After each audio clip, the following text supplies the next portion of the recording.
Good morning, students. Today we will talk about question number 13 of exercise 3.2. Question number 13. देखो question number 13 क्या कहता है, यदि a is equals to 1 0 -1 7, ये a हो गया, तथा I is equals to 1 0 0 1, तो k का मान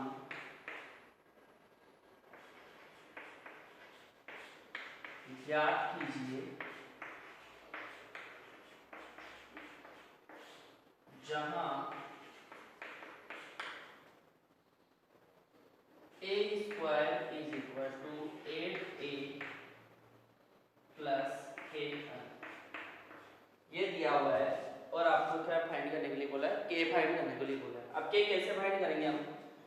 सबसे पहले हम इसके लिए क्या कर लें, a स्क्वायर फाइंड कर लें। तो a है अपने पास में, तो a स्क्वायर के लिए क्या हो जाएगा, a इंटू a, तो a into a 1 0 -1 7 into 1 0 -1 7, multiply करेंगे तो 1 को 1 से किया 1 और 0 -1 से होगा तो 0, 1 0 से होगा तो 0 और 7 0 से होगा तो भी 0, -1 1 से होगा तो -1, 7 -1 से होगा तो -7, -1 0 से होगा 0 और 7 7 से होगा तो 14। तो सॉल्व, तो रिजल्ट क्या आ जाएगा, ए स्क्वायर इज इक्वल टू अपने पास क्या आ जाएगा 1 0 -8 और 49, ये अपने पास में ए स्क्वायर आ गया। ये अपने पास ए स्क्वायर आ गया। अब इसके बाद में अपने क्या दिया हुआ है, A square equal to 8a plus के आई, तो वैल्यू पुट कर ले। तो यहां से वैल्यू पुट करने पे 1 0 -8 49 is equal to 8 into a। a अपने पास क्या है 1 0 -1 7 प्लस k इंटू आई क्या है 1 0 0 1, यानी तो यहाँ से 1 0 -8 49 इज इक्वल टू, देखो क्या हो जाएगा 8 प्लस k, यहाँ से 0 प्लस 0 0 -8 प्लस 0, 8 से 1 जा 56 प्लस क्या आ जाएगा। अब दोनों साइड क्या करेंगे, तुलना करेंगे, तुलना करने का जैसे ये एलिमेंट है a11 एलिमेंट को कंपेयर कर लेते हैं, तो 8 प्लस k किसके इक्वल हो गया 1 के, तो k इक्वल टू क्या हो जाएगा 1 -8 इज इक्वल टू -7, तो k की वैल्यू क्या आ गई -7। यही ये फाइंड करवाना चाहता था, यही इसका क्या हो जाएगा answer. I hope the question will understand you.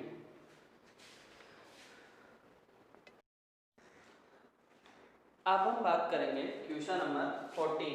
देखो क्वेश्चन नंबर 14 बहुत अच्छा क्वेश्चन है। ये क्वेश्चन नंबर 14 क्या कहता है,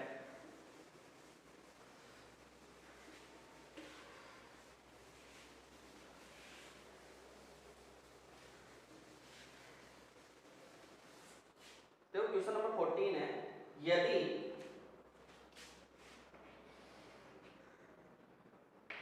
one 0 2 -1 -3 4 into a is equals to 1 -4 3 -2 -10 6 13 20 -9, तो a का मान ज्ञात है।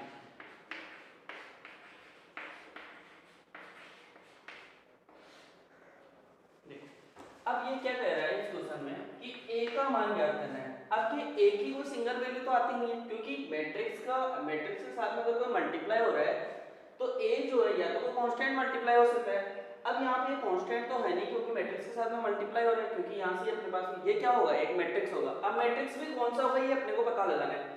अब जैसे ये कितना है 3 क्रॉस 2, तो इसके साथ में अगर इक्वल में 3 क्रॉस 3 का मैट्रिक्स आ रहा है तो कब पॉसिबल है, जब इसके साथ में कौन सा मैट्रिक्स मल्टीप्लाई हो, 2 क्रॉस 3 का। क्योंकि किन्हीं भी दो मैट्रिक्स के मल्टीप्लिकेशन के लिए फर्स्ट मैट्रिक्स का कॉलम और सेकंड मैट्रिक्स की रो बराबर होनी चाहिए। और जो रिजल्ट आता है उसके अंदर क्या आता है, जैसे आप इन दोनों को मल्टीप्लाई करेंगे तो कौन सा मैट्रिक्स आएगा 3 क्रॉस 3 का, जो कि हमें इक्वल में दिया हुआ है। तो मतलब ए कौन सा मैट्रिक्स अपने पास में 2 क्रॉस 3 का। तो ए हम मान के चलते हैं एक 2 क्रॉस 3 का मैट्रिक्स निकालता हूं मैं। देखो let A is equal to एक 2 क्रॉस 3 का मैट्रिक्स बना लेते हैं। मतलब 2 क्रॉस 3, ये तो 2 क्रॉस, ये है अपने पास में 3 क्रॉस 2 का। कौन सा चाहिए 2 क्रॉस 3 का, A11 A12 A13 A21 A22 A23, ये मैट्रिक्स हो गया अपने पास में 2 क्रॉस 3 का। मतलब 2 रो हो गए 3 कॉलम, और ये आपस में अब ये वैल्यू क्या कर दूं मैं इसमें पुट कर दूं। तो देखो वैल्यू पुट कर देता हूं 1 0 2 -1 -3 4, ये तो दिया ही है। a की वैल्यू हम इसमें पुट कर देते हैं A11 A12 A13 A21 A22 A23, और इसके इक्वल में क्या दिया हुआ है अपने पास मैट्रिक्स है 1 -4 3 -2 -10 6 13 20 एंड 9, ये दिया। ठीक है, अब मल्टीप्लाई कर लेते हैं इन दोनों को। देखो 1 A11 से होगा तो A11 और 0, ए से 0 से होगा तो 0 रह जाएगा। इसके बाद में फर्स्ट रो सेकंड कॉलम से होगी तो A12, ऐसे ये किससे होगा, इससे होगा तो A13। ठीक है, अब 2A11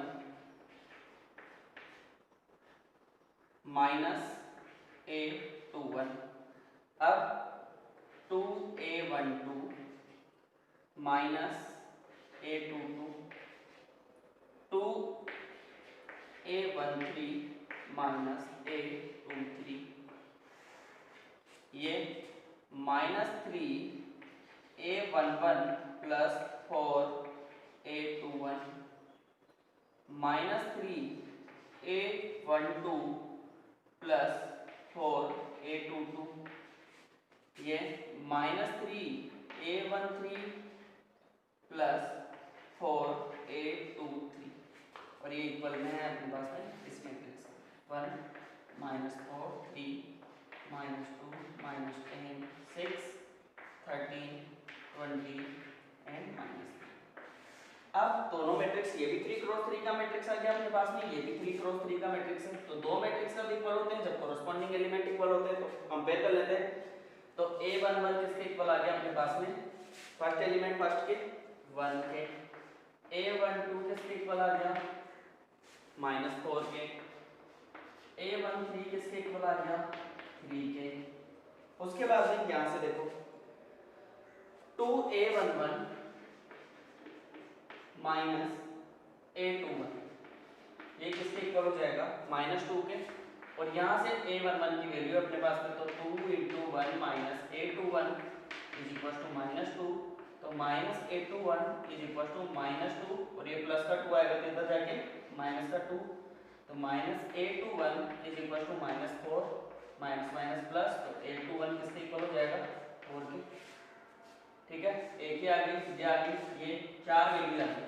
अब A22 निकालना है, इससे निकाल लेते हैं।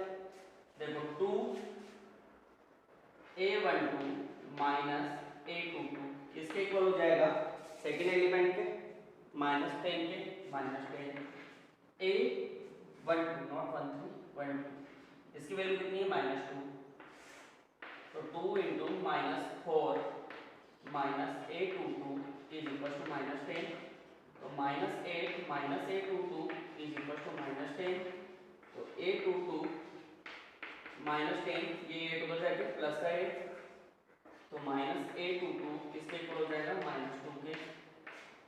तो A two two is equal to two, ये ए टू टू की होगी, ठीक है। 5 वैल्यूज आ गई। अब अपने पास एक लास्ट वैल्यू 8 2 3 की निकालनी है, जिससे अपने पास पूरी मैट्रिक्स बन जाएगी।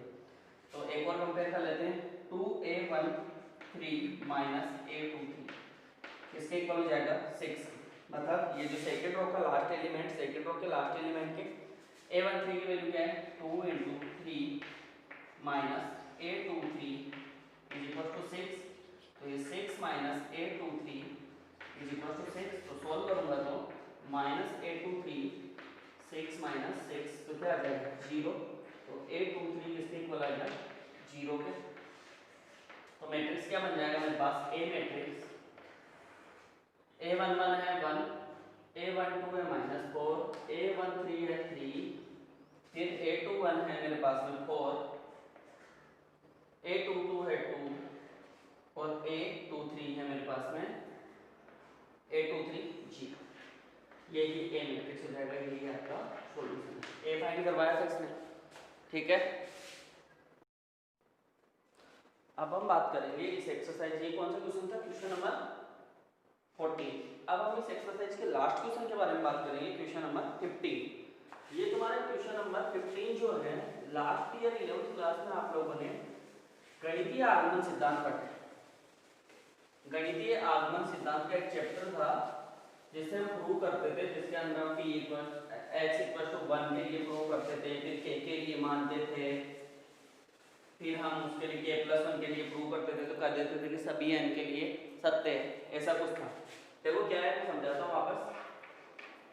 क्वेश्चन नंबर 15, यदि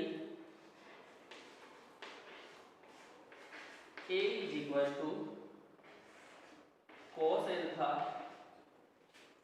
sin alpha minus sin alpha और cos अल्फा, तो सिद्ध करो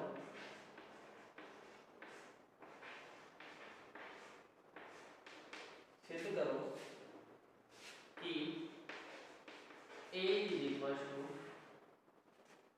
cos n alpha sin n alpha minus sin n alpha cos n alpha, जहां n एक धनात्मक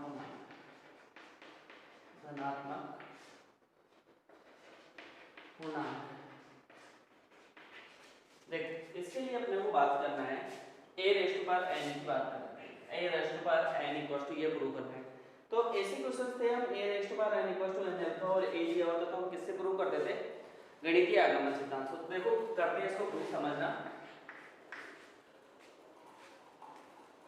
गणितीय आगमन सिद्धांत से, आगमन सिद्धांत से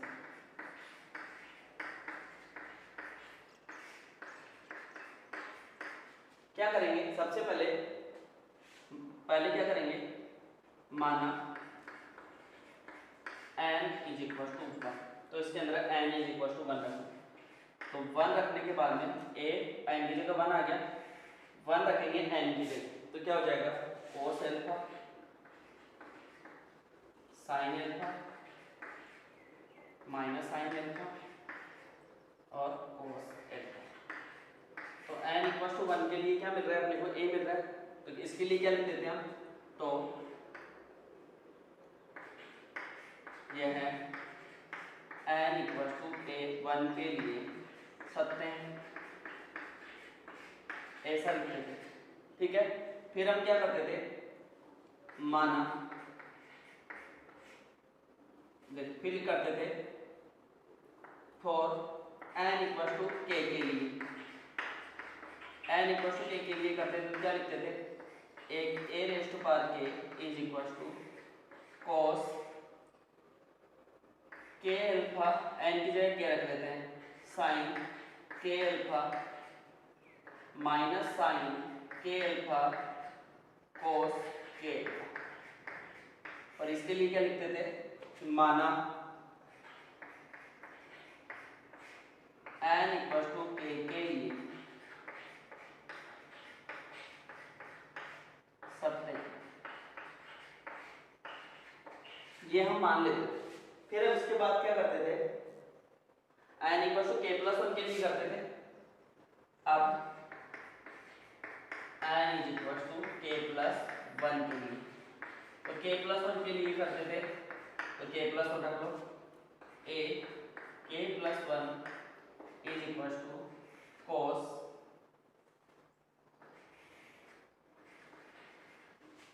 k plus 1 into alpha sine k plus 1 into alpha minus sine k plus 1 into alpha sine k plus 1 into alpha sine cos। तो अब हम क्या करते थे, इसका एलएचएस पार्ट लेके चलते थे और आरएचएस लेके आते थे। तो यहाँ से जैसे इसका एलएचएस k प्लस 1, इसको क्या लिख सकते हैं हम, a k इंटू a, क्योंकि बेस सेम होता है तभी पावर 8 होती है, ठीक है। तो अब a k की वैल्यू हम रखते हैं यहाँ से, a k की वैल्यू ये, इसको बाय इक्वेशन में a k की वैल्यू क्या है अपने पास में, cos k alpha sin k alpha minus sin k alpha और cos k एक की रख ली। अब एक की वैल्यू रख लेते हैं, दी हुई है और हमने प्रूव भी की, cos alpha sin alpha minus sin alpha और cos अल्फा, ये रख दी वैल्यू। अब क्या करना है, अपन दोनों क्या कर देते हैं, मल्टीप्लाई कर देते हैं। तो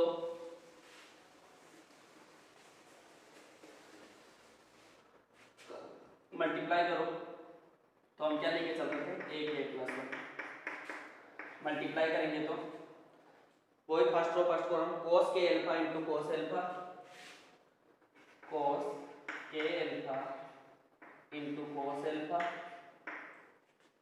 minus sin k alpha into sin alpha, ये तो हुआ फर्स्ट रो फर्स्ट कॉलम। अब इसके बाद में फर्स्ट रो सेकंड कॉलम क्या हो जाएगा, यहाँ लिख रहा हूँ थोड़ा नीचे, cos k alpha into sin alpha cos k alpha into sin alpha plus sin k alpha into cos alpha, ठीक है। ऐसे ही अब सेकेंड रो फर्स्ट कॉलम, तो क्या हो जाएगा, थोड़ा सा इसको फिर से कर देता हूँ, तो क्या हो जाएगा, minus sine k alpha into cos alpha minus sine alpha into cos k alpha, यहाँ से minus sine k alpha into cos alpha, cos k alpha into minus sine alpha. अब इसके बाद में लास्ट एंट्री, तो क्या हो जाएगा,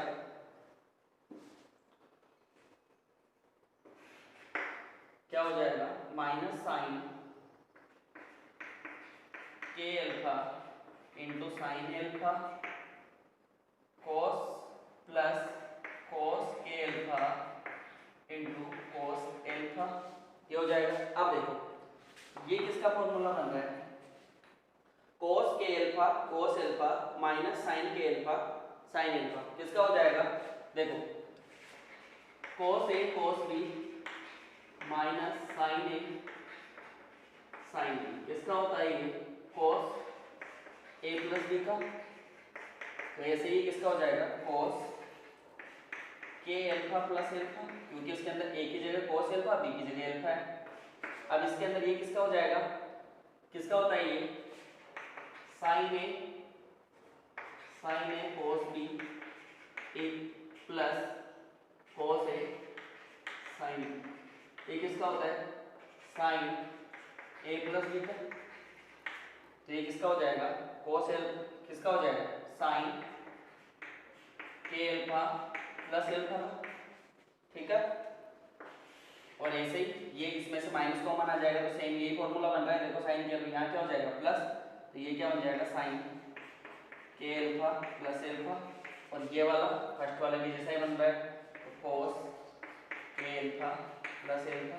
अब देखो इनमें से क्या हो जाएगा, अल्फा कॉमन आ जाएगा तो क्या बन जाएगा cos के प्लस 1 अल्फा साइन के प्लस 1 अल्फा माइनस साइन के प्लस 1 अल्फा और cos के प्लस 1 इंटू अल्फा, ये बन जाएगा। और ये किसके इक्वल आ जाएगा, RHS के। तो इससे हम क्या लिख सकते हैं, इससे हम लिख सकते हैं आता है यह है n equal to k plus 1 के लिए सत्य है, इसलिए यह n के प्रत्येक मान के लिए सत्य है। ये अपने को प्रूव, ये आपकी एक्सरसाइज 3.2 कंप्लीट होती है। नेक्स्ट वीडियो में बात करेंगे मिसलिनियस एक्सरसाइज।